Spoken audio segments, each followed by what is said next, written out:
Hi, and welcome to Allot on Air. During the next 10 minutes, we'll be meeting with industry experts to discuss the hottest trends in telecom, cybersecurity, and network intelligence. I'm Barry Spielman, Security Product Marketing Director at Allot. And joining us today in the Allot On Air studio is Ian Parkes, Director at Coleman Parkes Research just outside of London. Ian, thanks so much for joining today. You're welcome. Looking forward to it. In today's podcast, we're putting the spotlight on research that Coleman Parkes, on behalf of Allot, has undertaken over the course of the past year. Now, we're talking about multiple regional surveys of consumers, SMBs, and CSPs so that we better understand cybersecurity priorities and behavior patterns. And the results have been interesting to say the least. So, Ian, to get started here, looking back at everything you've seen from your perspective as a research organization, where do you think the importance of this project lies, and what are the main takeaways that come from it? I suppose the first thing that I would say is security is seriously on the agenda for everyone across Right. the marketplace and globally. Obviously, we haven't covered everyone in the world because we can't do that, but in the markets that we've gone to, there's a clear view that the enterprise world, the SMB, the consumer, is really focused on security, making sure that they're avoiding all of the cyber threats and the threats that are around at the moment. And I think, obviously, throughout the conversation today, we're going to have to use the COVID pandemic a couple of times at least. And that's probably going to have been having an impact because clearly, it's thrown the spotlight on security and people working from home, increased digitalization. So for me, I think there's this one issue, and particularly focusing, say, on the consumer world at the moment, there's that drive to be more secure, use appropriate forms of security from a cyber perspective, whilst online, both for themselves and part of the research that we covered, as you know, Barry, looked at parents and the parental control and issues around that, and it was really looking at how do we looking after our children and making sure that our children are safe as well. So I think security is on the agenda. Wouldn't necessarily surprise everyone, but it's important. It's important to everyone. There's no common approach, however, which is interesting, to the way people solve the cyber security solution issue. Some might use something that they think is pre-installed by their service provider. Some might think it's on the device itself from the device manufacturer. Some will download free apps. Some will purchase apps. What's really interesting is that there's nothing, as a researcher, that to use a sort of percentage game, is saying there is this one major issue that everyone is picking it, they're picking the app, they're picking this, they're picking that. And I think that seems to indicate a level of probably a little bit of an immaturity within the whole security domain about how people tackle it. You normally find in the research that we do, a mature marketplace will really, throw up something that is really quite an important element or a single thing that the majority of people are doing. We don't have that globally at the moment. And then I think linked to that is that there's that drive, or there is a drive, to improve the quality of the solutions that they've got, because the vast majority of people have got some form of solution, which I think was a surprise to some of the people in Allot and generally. But it, as I said, probably makes sense given where we are. But when we actually quiz them about, would you actually think about changing your solution, or would you think that you would invest in a better solution if it was available? The majority of people said yes. Over 90% of people said yes, and were willing to invest somewhere around $4 or $5 each per month to improve the level of security. Now that varied greatly by region and taking on the economics of the regions and so on. But if you do a sort of lovely bit of statistical rounding up, like we researchers love to do, you're going to be into the hundreds of millions of pounds of potential opportunity that people are willing to spend to add to that level of security. You mentioned surprise, but what do you think the biggest surprise? When you look at everything, you look at all the regions that you did, if you look back at the year in terms of all the research, what would you say the biggest surprise was? I think it's the linking to what I've just said. I think the fact that when we actually quiz people and ask them very specifically, would you switch to a provider that provided you with a real state-of-the-art security solution? Now, bearing in mind everyone's got a solution already, 65% of people in the US and two-thirds overall said they would be willing to switch supplier. Now, you work in the telco industry, we work in the telco industry. We know how competitive that industry is. And we know about churn, we know about ARPU, we know about all of the things that CSPs are focused on. But, there is a huge opportunity. I mentioned it. It's into the hundreds of millions, probably billions of potential dollars. But I was really shocked or surprised by the fact that there's that level of willingness to switch provider just based around the fact that they can provide that level of additional security.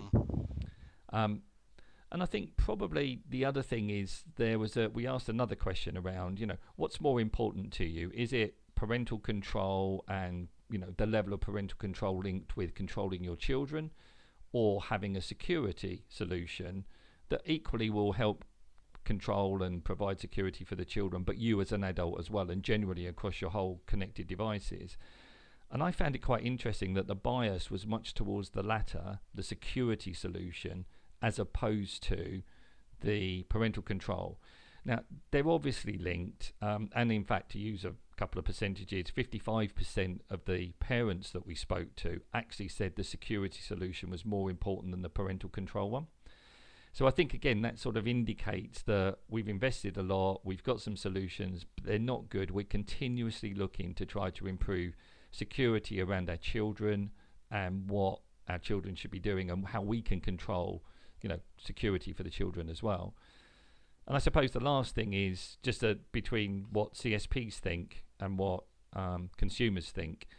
As you mentioned in the beginning, we've done a whole raft of surveys amongst SMBs, CSPs and consumers. And we asked the same question, but in reverse, to the two markets, the CSPs and the consumers. So the CSPs, we said, look, what do you think? And, do you think that consumers think that you should provide the security solution or the device manufacturer? And the CSPs, 80% of them said consumers think it should come from the device manufacturer, and that's what they believe. When we asked the same question of the consumers, it was nowhere near as clear cut. The consumers actually believe the CSPs have a serious role to play. And in fact, it was pretty level. Around about a third said that they believe the CSP should provide the solution, and a third said it should be down to the device manufacturer. Nowhere near as clear cut as the understanding the CSPs think they have of their consumers. So there's a bit of a mismatch there between the two marketplaces, which I think, again, CSPs might want to step back and consider and think about how they address that. Right. So let's drill down this a little bit more. Okay. I want to take you to a specific survey that we recently just did that was specifically on CSPs in the United States, in Japan, in Mexico, and Colombia. So you already just pointed out what probably was the most stark difference between CSPs and consumers. But if you have to go back to just looking at CSPs, maybe you can highlight some of the main key takeaways that you see from the CSP point of view from the research in that report. Yep. Okay. Yeah. I think there's a couple of things that I would add to it. As you say, and you've just alluded to it, and what I mentioned before is that there's that mismatch between what CSPs think consumers want from a security service provision to what the device manufacturer and the consumers think. And I think that's a key takeaway. I think the other thing is that to be a little bit more sort of commonality focused, there was a commonality between what CSPs think the top concerns are for consumers from the point of view of cybersecurity and threat and attack, and what consumers do. And I think that focus is really important so that the CSPs can communicate and it will resonate with the consumers. And that was around really the obvious things like anti-malware, inappropriate content, antivirus, anti-phishing, and phishing is an important one at the moment. We've seen an increase in that. So it was really nice to see a level of commonality between their understanding there and the consumer's understanding. I think also that the CSPs do also understand and appreciate that people will hit threat-based sites. In fact, we asked them some specific questions around that, and it's amazing. 60% or over 60%, depending on the region that you talk to, of CSPs think that a consumer or even a business user will access a threat-related site as a minimum of 2 times a week or twice a week, but often more times. And it's really quite a surprising thing that they know that's happening and why they're not promoting that security level, more and more and more. So I think they know that there's added risk quite across the board. And also linked to that, CSPs think that around 3% of devices actually on their network are already infected with malware. Right. Now, it doesn't sound high, but you think about the volume of the network and what's on the network and the communication that's going through that, and 3% of a vast number is a vast number. And that's openly admitted of what they know. There's probably some that they don't even know as well. Absolutely. Again, we asked the same question around, we asked the consumers in the consumer side, would they be willing to pay extra for some enhanced security? We asked the same of the CSPs. Interestingly, they slightly underestimated what the consumer would be willing to pay for the same level of security that the consumers did. The average was around about $3 from the CSP's point of view. It was pushed up by the consumers saying they're willing to pay between $4 and $5. So not a massive difference, but when you talk about the millions and millions of users that they've got, it's millions and millions of dollars.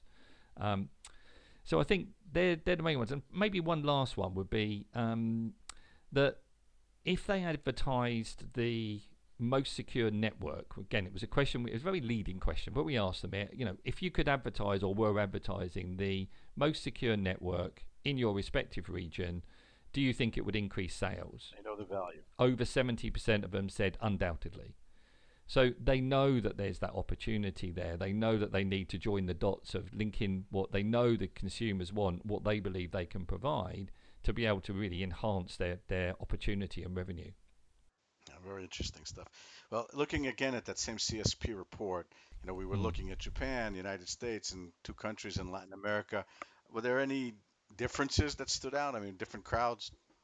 Yeah, a little bit. I think, again, just from a research point of view, and we research these markets regularly, I think, not wishing to not answer your question, but the one thing that was striking was the level of commonality between the markets. Now, with respect to each of the markets, you would think that some of them are more mature from a developmental point of view, both economically and from a telco point of view.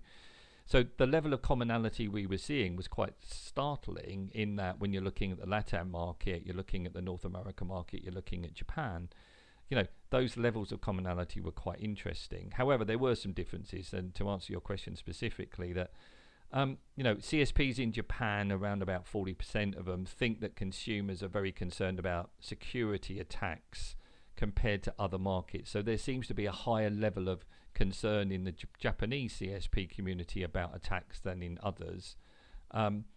24%, so around about a quarter of US CSPs think that it's very important that they provide security services to their customers. But that's the lowest out of the 3 markets we saw, because 44% of Japanese CSPs thought it was very important that they did that. So there seems to be a little bit of a focus from the US point of view more on the device manufacturer side of things, as we talked about, compared to them. Again, far more US CSPs in the US compared to the LATAM and Japan, in response to the question, do your customers or users expect you as a company to provide security features for their connectivity, said that they didn't think so, that they thought it was the device manufacturer. So I'm apologizing for harking on about that, but it is one of the key things that seems to be coming out from the two. And also, how do they want to differentiate themselves? The CSPs are in a highly competitive market. I think what was really interesting was the uniformity of replies there, that the focus for competitive differentiation really centered around antivirus solutions, location updates and alerts linked to parental control, and inappropriate site blocking.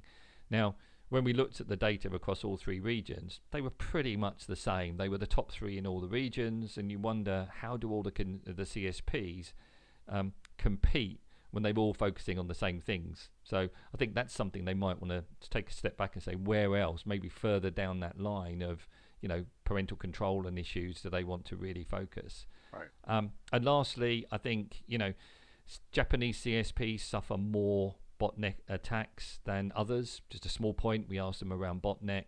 However, the US CSPs lose more of their bandwidth. They lose about 5.5% of their bandwidth on estimate as an average to botnet attacks, a sizable proportion of their bandwidth, really. Cool. All right, one last question, okay, and then I'll let you go. So one of the main takeaways from Allot's perspective that came from this report, but really came from all the reports, if we think about it, Yep. was that there seems to be an opportunity for CSPs to provide a cybersecurity solution to its customers who are both looking for such a security and also they're willing to pay for it, right? So would you agree with that conclusion? And based on the data that you were able to gather, which would be the strongest points that you would point to that make the case? Yeah. Okay. I think firstly, I would absolutely say that that's the case, and I would agree with you. Obviously, as a research team, we ask some fairly pertinent questions around willingness to pay, and accepting the backdrop that people have got or believe that they've got a security solution in place. I find it really interesting that, they will be willing to invest additional dollars, pesos, whatever it will be to the local market, but equivalents of around $4 or $5 per month to improve that level of security. Now, I think, what's driving that? Children, increased threat, coronavirus, COVID, call it what you want, is also increasing it, and exposure to increased security opportunities and options. In the US, I was talking to some people there, and they were saying that they were fascinated by the fact that their children had to do online schooling when it was all on shutdown, and they saw levels of security and authentication to get into the school site just to even log on that they didn't even believe was possible. And that's triggered an understanding about how they should be more secure from their home network point of view and their home and all of their connected devices. And if you put it into an opportunity, we've identified probably 2 or 3 areas of opportunity. There's opportunity in parental control, enhancing the parental control features, all the things around time online, how long my kid's doing, site blocking, site management, big dashboards, whatever. And that runs into, again, a willingness to pay. And also, I've talked about the security one, which is in the hundreds of millions and billions of dollars. And, it is interesting that people are willing to pay that level on top of what are probably still sizable monthly outgoings for their connected devices anyway. But it comes back to, we want to be secure. We know the cost of securing against the cost of losing personal data. It's probably a no-brainer for them. It's better to pay the money than, have your bank account raided or whatever, what else you do online, or, have your credit card details stolen or whatever it might be. So I think people are making that connection at the moment and really focusing on that security. Great. So this has been pretty cool stuff. I'm going to put in another plug for when we get together again in November.